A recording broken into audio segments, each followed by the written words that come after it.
Assalamualaikum warahmatullahi wabarakatuh. Selamat datang di Hyuyin Channel. Seperti biasa, kita akan membahas cerita tentang Bai Xiaochun di season yang keempat ini. Tak perlu berlama-lama lagi. Mari kita gaspol, Bang. Di pegunungan divisi Stream Roh di sekte penangkal sungai, monyet duduk di sana dengan guci alkohol, sesekali menghirup kilau kenikmatan di matanya saat dia menatap wajah Patriark Spirit Stream. Untuk dapat melihat ini membuat semuanya sepadan. Bahkan jika saya akhirnya membayar harga curam untuk kembali itu semua sepadan. Monyet tertawa terbahak-bahak, dan kemudian melihat ke arah divisi Bloodstream, bukan pada Bai Xiaochun, melainkan pada kelinci, yang di salah satu gunung, tatapan kosong di matanya. Kadang-kadang, kelinci itu sadar, dan di waktu lain, dia berkepala kacau. Pada saat ini, dia jelas memiliki fakultas-fakultasnya, dan merasa sangat tersentuh. Bersorak memenuhi sekte, Bai Xiaochun merasa sangat senang. Plus, sekarang Patriark Spirit Stream adalah dewa, butuh banyak tekanan darinya. Dia sekarang bisa meninggalkan sekte penangkal sungai dan pergi ke langit berbintang Dao sekte polaritas tanpa terlalu khawatir tentang apa yang akan terjadi jika dia tidak ada. Tentu saja, mengingat posisinya yang tinggi dalam sekte polaritas Starry Sky Dao, yang membuat posisi sekte penantang sungai sebagai sekte tambahan menjadi lebih stabil. Dengan Patriark Spirit Stream di sana, satu-satunya hal yang mungkin bisa menjadi ancaman bagi sekte adalah seorang dewa. Orang lain akan berpikir 2 kali, 3 kali, atau bahkan 4 kali sebelum menyebabkan masalah. Selain itu, para ahli setengah dewa tidak umum sama sekali. Di semua wilayah sungai Heavenspan hanya ada 4, semuanya menjadi patriarki di sekte sumber sungai. 3 hari berlalu dalam sekejap. Ketika berita tentang Patriark Spirit Stream menyebar ke seluruh dunia kultivasi middle capai 3 sekte besar lainnya, tidak ada satupun yang saat ini memiliki dewa, tidak berani menimbulkan masalah. Bahkan, dalam penghormatan mereka, mereka mengirim upeti ke sekte penangkal sungai, dan rela menundukkan kepala mereka dengan persetujuan. Jika 3 sekte terbesar lainnya bertindak sedemikian rupa, hampir tidak perlu menyebutkan sekte kecil lainnya dan klan pembudidaya. Berita juga menyebar ke Lower Reaches, di mana penghormatan untuk sekte penangkal sungai tumbuh lebih luas. Tentu saja, di capai bawah, banyak sekte jatuh di bawah yurisdiksi 3 sekte capai tengah lainnya. Tetapi sekarang, sekte penangkal sungai adalah sekte nomor 1 di Middle Reaches, dan karena itu, sekte-sekte kecil di Lower Reaches tahu bahwa akan ada konsekuensi yang mengerikan karena menyinggung mereka. Meskipun sekte penangkal sungai belum sepenuhnya menyatukan daerah-daerah capai tengah, capai bawah, dan delta, mereka pasti telah mencapai tingkat kekuatan tertinggi. Hal ini tentu saja dicatat oleh Starry Sky Dao Polarity Sect. Dalam keadaan normal, mereka mungkin akan ikut campur untuk mencegah satu organisasi dari memiliki begitu banyak kekuatan. Bagaimanapun, situasi seperti itu akan mempengaruhi sumber daya yang tersedia untuk patriarki dewa lainnya di sekte ini. Sayangnya untuk mereka, Bai Xiaochun telah mengumpulkan begitu banyak kemuliaan dalam pertempuran sehingga dia telah menerima pengakuan oleh Patriark Dewa setengah dewa itu sendiri. Karena itu, Chen Hetian, Li Xiandao dan Bai Zentian tidak bisa melakukan apapun selain menggertakkan gigi dan menerima situasinya. Tak satu pun dari mereka yang menawarkan satu kata pun dari ketidaksetujuan, bukan karena mereka tidak mempertimbangkannya, tetapi karena mereka sangat takut pada Bai Xiaochun. Ada deva lain yang sangat terpecah tentang situasinya, dan itu adalah deva anak dari Sky Quarter. Secara teoritis, sekte penangkal sungai berada di bawah kendalinya. Namun, ketika perang pecah, dewa anak itu datang dengan alasan yang tak ada habisnya untuk tidak menawarkan bantuan. Kemudian, krisis kedua berkembang, dan Hall of Steel Veins mengambil tindakan, sedangkan deva anak tidak. Setelah semuanya selesai, deva anak itu merenungkan apakah akan meningkatkan persyaratan upeti tahunannya dari sekte penangkal sungai. Setelah banyak pertimbangan, dia menghela nafas dan meninggalkan pikiran seperti itu. Setelah semua, dia telah mendengar tentang betapa kuatnya Bai Xiaochun, dan takut dia mungkin menyesali konsekuensi dari meremehkannya. Tanpa ada yang menyebabkan masalah bagi sekte penangkal sungai, ia berkembang, tumbuh lebih kuat dan memperluas wilayahnya. 2 bulan berlalu, Bai Xiaochun menghabiskan sebagian besar waktu itu dalam meditasi terpencil, meneliti darah abadi, dan memikirkan teknik baru apa yang harus ia kembangkan sekarang karena ia seorang dewa. Bagaimanapun, sekte penangkal sungai hanyalah sekte capai tengah. Jika dia menginginkan teknik deva, dia benar-benar perlu pergi ke Starry Sky Dao Polarity Sect untuk mendapatkannya. Meskipun divisi Stream Roh pernah menjadi sekolah dingin dari sungai Heavenspan Utara, mereka hanya melarikan diri ke timur setelah menderita kerugian besar. Fakta bahwa mantra Frigid School Will Evolving telah selamat, hampir merupakan keajaiban. Meskipun sekte memang memiliki beberapa teknik deva yang tidak lengkap yang disembunyikan, Patriark Spirit Stream menolak untuk memberikan salah satu dari mereka kepada Bai Xiaochun, menyatakan bahwa mereka tidak cocok. Sebaliknya, ia mendesak Bai Xiaochun untuk pergi ke langit berbintang Dao Sekte Polaritas untuk membuat pilihannya. Meskipun dia tidak memiliki teknik Deva yang baik, dia membuat kemajuan dengan darah abadinya, dan benar-benar berhasil menciptakan setetes keseluruhan. Tetesan darah yang tak terkalahkan itu bukan merah, tetapi emas, dan ketika mengalir melalui nadinya, itu berkilau cerah, dan mengirim aura suci keluar melalui dirinya yang membuatnya merasa sangat senang. Pil obat yang dibuat untuk hampir semua kekuatan hidup yang kumiliki dalam diriku, namun itu hanya membuatku satu tetes darah. Dia mengerutkan kening. Di sisi atas, dia tidak terlalu gemuk atau sangat berotot. Jika dia maka dia mungkin tidak memiliki harapan untuk menyelesaikan darah abadi. Syukurlah, darah abadi itu juga datang dengan sihir rahasia. Level-level lain dari kodeks kematian memiliki pegangan penghancur tenggorokan, bash mengguncang gunung, heks kematian, dan kepalan kaisar yang mati. Adapun sihir rahasia tingkat kelima itu disebut pembunuh dewa. Maksud dari God Killer adalah untuk membunuh para dewa. Dengan teknik God Killer, dia bisa berakselerasi dengan kecepatan yang tak terlukiskan. Dengan cara yang sama seperti tinju kaisar yang tak berujung dapat melipat gandakan kekuatan tubuh kedagingannya, teknik God Killer dapat meningkatkan kecepatannya. Hampir tidak mungkin membayangkan seperti apa kecepatan itu. Dan tentu saja, jalan menuju pembunuhan dewa seperti itu adalah darahnya yang tidak bisa dihancurkan.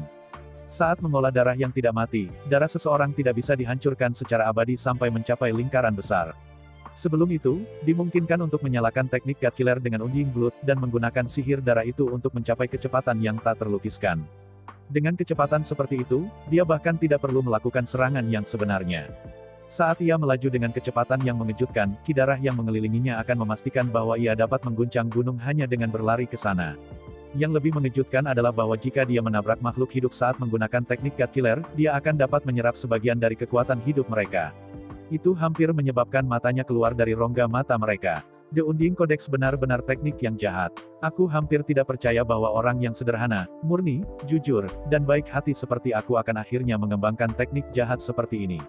Mengernyit dan mendesah, dia mulai memikirkan bagaimana menggabungkan God Killer dengan teknik lain yang dia miliki, sudah punya. Sebagai contoh, jika dia menggunakan God Killer dan Mountain Sucking Bash bersama-sama ya, ide itu menyebabkan jantungnya mulai berpacu.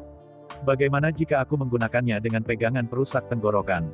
Jika lawan saya masih hidup, saya bisa menindaklanjuti dengan kepalan kaisar yang tak mati dan jika pertarungan terus berlanjut, aku bisa menggabungkan heks kematianku dengan pembunuh dewa, dan tidak ada yang akan bisa menangkapku.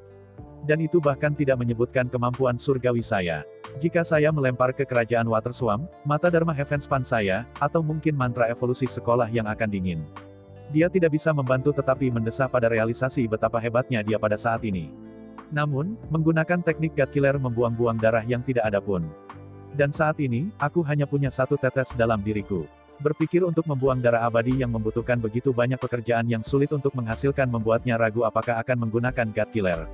God Killer jelas tidak dimaksudkan untuk digunakan dalam pertarungan. Itu seharusnya untuk mendapatkan kekuatan hidup. Beberapa hari lagi berlalu, dan akhirnya, ia memutuskan bahwa waktunya telah tiba untuk meninggalkan Sekte Penangkal Sungai dan menuju Sekte Polaritas Langit Berbintang.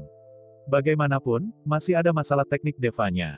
Setelah membuat keputusan, dia mengucapkan selamat tinggal kepada Song Junwan, yang sudah lama mempersiapkan dirinya untuk kepergiannya. Dia tidak banyak bicara. Dia dengan lembut menyesuaikan pakaiannya, dan kemudian memeluknya. Sebelum dia pergi, Patriarch Spirit Stream datang untuk memberinya sesuatu yang sangat penting dari divisi Stream Spirit.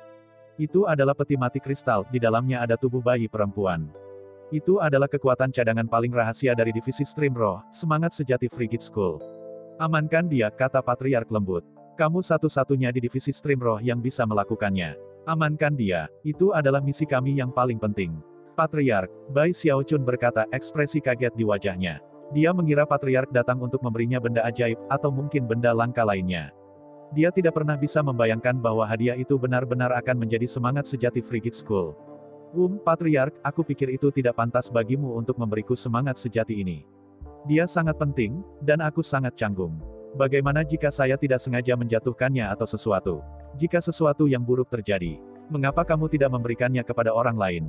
Dia benar-benar memiliki perasaan aneh tentang Patriarch memberinya peti mati sebagai hadiah perpisahan.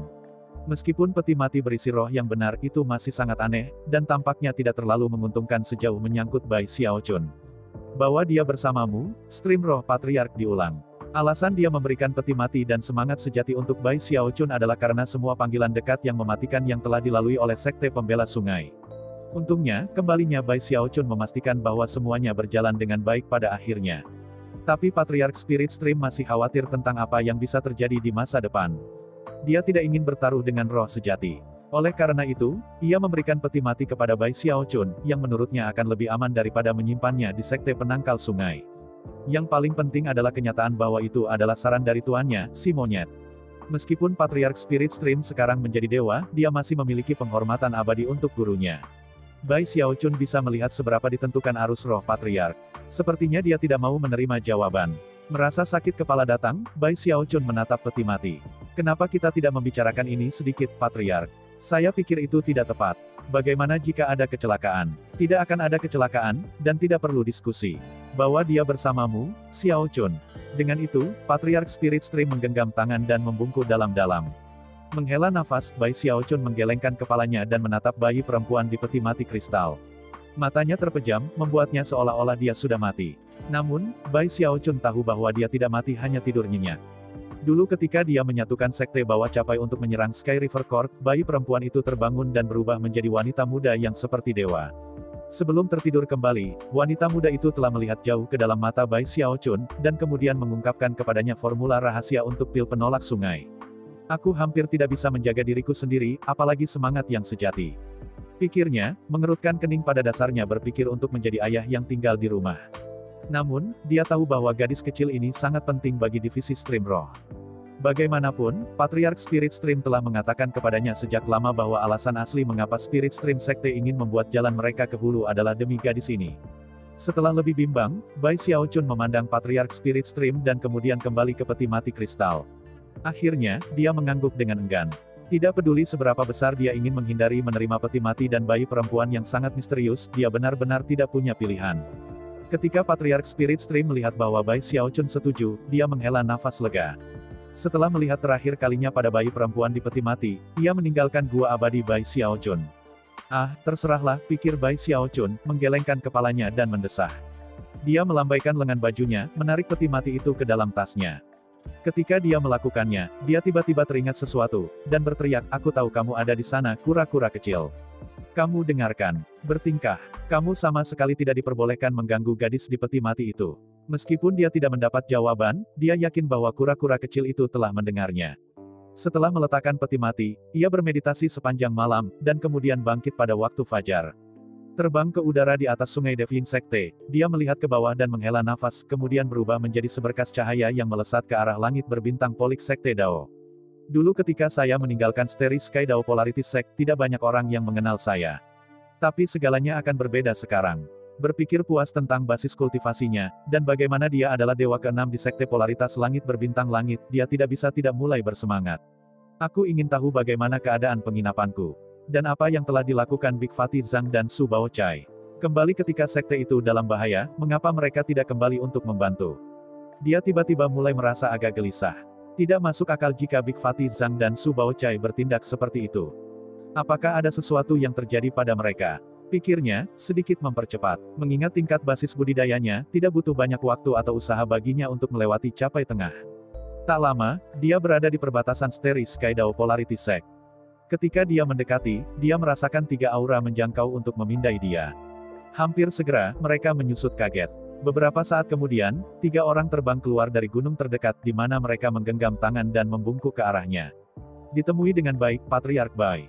Mereka mengenakan pakaian para murid Starry Sky Dao Polarity Sect dan ditugaskan untuk mengawasi wilayah perbatasan sekte ini. Mereka telah mendengar berita tentang Bai Xiaochun, dan mengingat bahwa mereka adalah tempat terdekat antara sekte utama dan sekte penangkal sungai, mereka telah menunggu Bai Xiaochun muncul. Sepintas, mungkin saja melihat betapa gugupnya mereka. Bai Xiaochun tidak mengenal mereka, tetapi senang dengan bagaimana mereka memperlakukannya. Menggenggam tangannya di belakang punggungnya, dia memukul pose seseorang dari generasi yang lebih tua, dan mengangguk dengan murah hati sebelum melaju dengan cepat. Setelah kepergiannya, ketiga murid itu menghela nafas lega dan kemudian bertukar pandang. Mereka semua bisa melihat penghormatan di mata masing-masing. Siapa yang mengira seseorang seperti dia, siapapun dari sekte kecil, sandera sederhana, akan berakhir sebagai patriark dewa dari Hall of Steel Veins. Kau membuatnya terdengar seperti menjadi patriark dewa adalah hal yang mudah. Saya mendengar bahwa tepat setelah Patriark Bai menjadi dewa, dia mengalahkan 3 ahli lainnya yang berada di realem pertengahan dewa. Kemudian leluhur-leluhur sekte itu memandangnya dengan baik. Ya itu benar. Sayang sekali kami tidak berteman dengan Patriark Bai saat ia pertama kali datang ke Sekte Polaritas Langit Berbintang. Jika kita punya, kita sudah berada di jalan menuju ketenaran. Menghela nafas, ketiga murid mengeluarkan slip giok transmisi dan mengirim berita kembali ke sekte tentang kedatangan Bai Xiaochun. Berita segera mulai menyebar bahwa Bai Xiaochun sedang dalam perjalanan. Aula Vena Baja adalah yang pertama bereaksi, dan muncul secara massal untuk membentuk barisan dan menunggu kedatangannya. Semua 100.000 anggota Hall of Steel Veins hadir, termasuk banyak prajurit dari 5 legiun. Itu adalah pemandangan yang mengejutkan bagi siapapun yang hadir untuk melihatnya. Chen Hetian, Li Xiandao dan Bai Zentian sama sekali tidak senang. Setelah kembali ke sekte, mereka semua pergi ke meditasi terpencil. Menimbang itu, beberapa murid di bawah komando mereka juga bermeditasi, sedangkan yang lain pergi untuk menerima Bai Xiaochun. Namun, sebagian besar, para murid dari Sekte Polaritas Langit Berbintang Langit muncul untuk menyambut Bai Xiaochun pada saat kedatangannya. Beberapa mengenalnya, tetapi sebagian besar adalah orang asing. Namun bahkan orang asing pun tahu namanya. Patriark Bai pernah menjadi sandera dari Sekte Penangkal Sungai. Dia melembagakan pemerintahan teror begitu dia tiba di Sky City. Dia juga menyebabkan kegemparan besar ketika dia berhasil masuk ke Steri Sky Dao Polarity Superstars. Kamu belum pernah mendengar tentang Bai Xiaochun. Nah, Anda pernah mendengar penginapan itu di Sky City, bukan? Itu miliknya. Seluruh area 50 km itu adalah milik pribadinya. Bas percakapan segera mengisi Steri Sky Dao Polarity Sect. Tentu saja, ada banyak pembicaraan tentang dia setelah dia dianugerahi gelar oleh leluhur dewa. Karena itu, segera setelah Hall of Steel Veins pergi untuk mempersiapkan kedatangannya, pembicaraan semakin intensif. Tentu saja, ada satu patriark di Hall of Steel Veins yang terlihat sangat bahagia. Dia melambaikan tangannya, menyebabkan lonceng berbunyi untuk mengisi seluruh sekte. Mereka berbunyi 8 kali, yang mengindikasikan bahwa seseorang dengan status sangat tinggi akan datang. Faktanya, satu-satunya jumlah bel yang lebih tinggi adalah 9, yang dicadangkan untuk para dewa. 8 bel berbunyi berarti seorang dewa datang. Saat lonceng berdentang, riak-riak menyebar ke langit menyebabkan tekanan besar untuk membebani para murid. Pada saat yang sama, semua orang melihat ke kejauhan, di mana seberkas cahaya muncul, menembak dengan kecepatan tinggi menuju sekte. Di 4 kota di bawah struktur pelangi ada banyak orang memandangi balok itu. Apakah mereka tahu Bai Xiaochun atau tidak? Mereka semua sangat terguncang. Adapun para penggarap dari Hall of Steel Veins, mereka yang paling siap dari semua. Begitu Bai Xiaochun muncul, mereka menyatukan suara mereka menjadi satu salam yang kuat dan menggelegar. Kami menawarkan salam hormat, Patriark Bai. Itu dengan penerimaan hikmat ini bahwa Bai Xiaochun memasuki Steri Sky Dao Polarity Sect. Patriark Dewa Setengah Dewa tidak muncul, tetapi dia sudah mengeluarkan dekrit Dharmik yang memberi Bai Xiaochun wilayahnya sendiri dengan pelangi biru. Disitulah gua keabadiannya berada.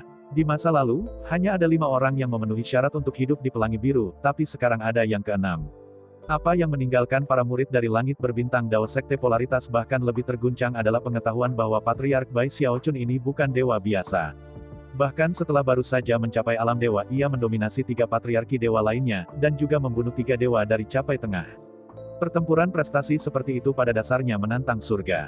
Hanya sedikit orang yang mau memprovokasi seseorang yang kuat. Selain itu, patriark yang baru diangkat Bai Xiaochun memiliki peran lain dalam sekte yang membuatnya semakin mendominasi. Dia adalah patriark dewa di Hall of Steel Veins. Hall of Steel Veins selalu menjadi kekuatan yang sangat kuat dalam Steri Sky Dao Polarity Sect. Mereka adalah pembudidaya prajurit yang telah bertarung selama bertahun-tahun dalam kampanye berdarah di sepanjang tembok besar, dan memiliki aura yang sangat mematikan. Mereka adalah tipe orang yang tidak ada yang berani memprovokasi. Bai Xiaochun memiliki kecakapan pertempuran yang luar biasa, dan posisi yang sangat tinggi di sekte. Seorang patriark dewa seperti itu adalah tipe yang secara alami akan membuat seluruh sekte merasa terguncang, dan akan menjadi subjek yang sangat dihormati dan dipuja. Karena itu, ia sama sekali tidak punya waktu luang setelah kembali. Setiap hari, banyak pengunjung berbondong-bondong ke Gua Abadi di Pelangi Biru. Patriark Steel Veins adalah yang pertama tiba. Keduanya mengobrol dengan riang sebentar, dan akhirnya setuju untuk membentuk aliansi longgar di antara mereka berdua. Setelah itu, sang patriark pergi, tersenyum sepanjang waktu. Orang kedua yang dikunjungi adalah Deva anak dari Sky Quarter Rainbow. Awalnya agak canggung. Mereka berbasa-basi sedikit, dan kemudian dia menyatakan niat baiknya, berharap untuk menempatkan di belakang mereka fakta bahwa dia tidak melangkah untuk membantu sekte penangkal sungai. Berikutnya datang banyak pembudidaya Naschen Soul, yang menawarkan salam hormat, serta hadiah, dengan harapan menjalin hubungan yang baik dengan Bai Xiaochun. Beberapa dari mereka adalah ahli dari Sky Quarter Rainbow, mantan saingan dan musuh yang, meskipun memiliki perasaan campur aduk, tidak menunjukkan apa-apa selain rasa hormat. Bai Xiaochun menangani semua situasi ini dengan mudah. Lagi pula, dia telah membangun banyak pengalaman dengan hal semacam ini selama bertahun-tahun. Dia telah menjadi terbiasa terutama memiliki posisi otoritas yang tinggi di Wildlands, dan telah tumbuh sangat terbiasa untuk melakukan dirinya dengan benar. Dia menekan beberapa orang, dan memperlakukan orang lain dengan dingin. Dia menyapa orang-orang tertentu dengan hangat, dan bercanda dengan orang lain. Tentu saja, semua yang terjadi sedang diamati dengan cermat oleh para dewa yang adalah tetangganya. Chen Hetian, Li Xiandao dan Bai Zentian semuanya mendengus dingin di hati mereka, namun tidak bisa melakukan apapun selain duduk di sana dengan tenang. Mereka tahu bahwa itu tidak bijaksana untuk menggerakkan masalah tepat ketika Bai Xiaochun melakukan debut besar. Ada beberapa orang yang Bai Xiaochun perlakukan dengan kehangatan dan ketulusan tertentu ketika mereka datang berkunjung. Salah satunya adalah Hallmaster dari Hall of Devil Slayers, yang telah menerima petunjuk dari Du Lingfei untuk menjaga Bai Xiaochun. Namanya adalah Feng Yut. Feng Yut telah menyiapkan hadiah mewah untuk Bai Xiaochun. Sejauh yang dia ketahui, dia sangat beruntung selama bertahun-tahun. Setelah melakukan apa yang dia katakan akan dia lakukan, dan merawat Bai Xiaochun, Du Lingfei menepati janjinya. Meskipun Feng Yut belum cukup mencapai Deva Realm karena bantuannya, dia sangat dekat. Bagaimana dia bisa membayangkan bahwa keputusannya bertahun-tahun yang lalu akan menguntungkannya untuk kedua kalinya. Setelah mendengar bahwa Bai Xiaochun benar-benar menjadi dewa, dia langsung menjadi sangat bersemangat. Kebajikan memiliki ganjarannya, pikirnya, mendesah secara emosional. Dia memperlakukan Bai Xiaochun dengan sangat hormat, dan secara pribadi dikawal, yang merupakan kehormatan besar. Setelah dia pergi, dia merasa lebih baik dari sebelumnya. Setelah 3 hari berlalu, arus pengunjung melambat menyebabkan Bai Xiaochun sedikit mendesah. Dia sangat menikmati 3 hari yang sibuk. Berkat memiliki begitu banyak pengunjung, Bai Xiaochun belajar banyak tentang apa yang terjadi di Sekte Polaritas Langit Dao Berbintang selama bertahun-tahun ketidakhadirannya. Dia juga diingatkan bahwa Patriark dari Hall of Steel Veins dianggap sebagai penatua di sekte, dan bukan hanya penatua biasa, tetapi penatua utama. Selain itu, hanya ada 6 tetua utama di seluruh Starry Sky Dao Polarity Sect. Di bawah para tetua utama itu hampir 100 sesepuh Naschen Soul. Secara kolektif, mereka membentuk kabinet tetua sekte Starry Sky Dao Polaritas. Kecuali Patriark setengah dewa ikut campur, kabinet tetua pada dasarnya membuat semua keputusan di Sekte Polaritas Langit Berbintang Dao. Karena tempat mereka di organisasi itu, Chen Hetian, Bai Zentian, Li Xiandao, dan Deva anak Li Yuanda memiliki kekuatan dan otoritas untuk mengelola semua aspek dari sekte tersebut. Apakah itu urusan hilir, aliansi dengan sekte sumber sungai lainnya, atau komunikasi dengan Pulau Heavenspan, itu berada dalam lingkup tanggung jawab mereka. Hal-hal besar dan kecil ditentukan oleh keempat dewa itu. Namun, satu hal yang tidak mereka katakan adalah perang. Perang adalah yurisdiksi Hall of Steel Veins. Sebelumnya, itu adalah tanggung jawab Patriark Steel Veins. Tapi sekarang, Bai Xiaochun ditambahkan ke dalam campuran. Mereka berdua adalah satu-satunya yang bisa mengirim Sekte Polaritas Langit Dao kuno dan kuat ke dalam pertempuran. Tentu saja, Patriark setengah dewa itu bisa membatalkan perintah apapun. Namun, ketika sampai pada pertempuran di tembok besar, atau konflik lainnya di area lain, Hall of Steel Veins selalu memimpin. Karena status yang sangat tinggi yang dimiliki Bai Xiaochun sekarang, dia memenuhi syarat untuk melihat ke banyak bidang penyelidikan yang tertutup baginya sebelumnya. Misalnya, Pulau Heavenspan. Misalnya, status Du Lingfei sebagai utusan Heavenspan. Misalnya, Hou Xiaomei dan Ghost Fang. Berdasarkan semua yang dia lihat di Wildlands, hal-hal yang berkaitan dengan Pulau Heavenspan tidak lagi menjadi misteri. Meskipun dia tidak memahami semuanya sepenuhnya, dia punya ide yang cukup bagus. Surgawi benar-benar adalah kaisar dari wilayah Sungai Heavenspan. Keempat sekte sungai bersesuaian dengan 4 raja surgawi Wildlands, dan bertindak seperti gubernur regional. Pulau Heavenspan adalah tempat istana surgawi Dao berada. Dan ketika Du Lingfei pergi misi, dia memiliki peringkat yang sama dengan setengah dewa. Dalam hal proses seleksi yang akhirnya membawa Hou Xiaomei dan yang lainnya ke Pulau Heavenspan, Bai Xiaochun sekarang dapat mengkonfirmasi bahwa itu benar-benar hanya masalah biasa. Du Lingfei meninggalkan langit berbintang Dao Sekte Polaritas beberapa tahun yang lalu. Dia kembali ke Pulau Heavenspan. Bai Xiaochun saat ini memegang slip informasi di tangannya. Sekarang, dia memiliki beberapa spekulasi mengenai mengapa Du Lingfei adalah utusan Heavenspan. Begitu gagasan itu muncul di kepalanya, dia mencoba menekannya. Namun, ekspresi aneh perlahan-lahan menguasai wajahnya. Setelah berpikir lagi, dia mengerjap beberapa kali dan kemudian berdeham. Jika aku benar itu akan menakutkan. Dia menggosok hidungnya, lalu melambaikan tangannya untuk menyingkirkan batu giok itu. Sekarang dia adalah dewa dan penatua utama, tidak ada rahasia yang bisa disimpan darinya di Sekte Polaritas Langit Berbintang Langit, kecuali rahasia yang dilindungi oleh para dewa lain dengan kedudukan yang sama untuk dirinya sendiri. Dari itu, adalah mungkin untuk melihat betapa pentingnya dia sekarang. Dia benar-benar orang penting yang membuat semua murid kagum. Bai Xiaochun lebih dari senang dengan itu, dan biasanya akan mengambil waktu untuk mondar-mandir dan berjemur di tatapan memuja semua orang di sekte. Tapi saat ini, dia tidak berminat untuk itu. Meskipun memiliki begitu banyak orang yang mengunjunginya selama 3 hari terakhir, dia masih belum mendengar berita tentang Big Fatih Zhang dan Su Baochai. Hampir seolah-olah mereka hilang. Bahkan Feng Yut bingung dengan situasinya. Dia hanya tahu bahwa kedua teman Bai Xiaochun menghilang begitu saja setahun sebelumnya. Ketika Bai Xiaochun mendengar itu, dia langsung sampai pada kesimpulan bahwa seorang dewa ada di balik situasi. Hanya orang seperti itu yang akan memenuhi syarat untuk melakukan sesuatu seperti ini dan memastikan dia tidak dapat menemukan informasi tentang itu. Baik Fatih Zhang dan Su Baochai sama-sama memiliki slip kehidupan di sekte penangkal sungai, dan karena itu, dia tahu mereka masih hidup. Tapi itu tidak menghentikan kecemasannya untuk meningkat. Sambil mengangkat dagunya, dia mendengus dingin. Tidak masalah jika aku tidak bisa melacaknya. Saya hanya akan pergi mengunjungi Chen Hetian. Mulai sekarang, jika ada yang menggangguku, aku akan membawanya keluar. Dari 3 dewa, Chen Hetian adalah orang yang paling tidak ia sukai, perasaan yang membentang sepanjang jalan kembali ke Willens dan tembok besar. Saya ucapkan banyak terima kasih kepada teman-teman yang telah menonton. Untuk part selanjutnya akan dilanjutkan nanti. Mohon ditunggu.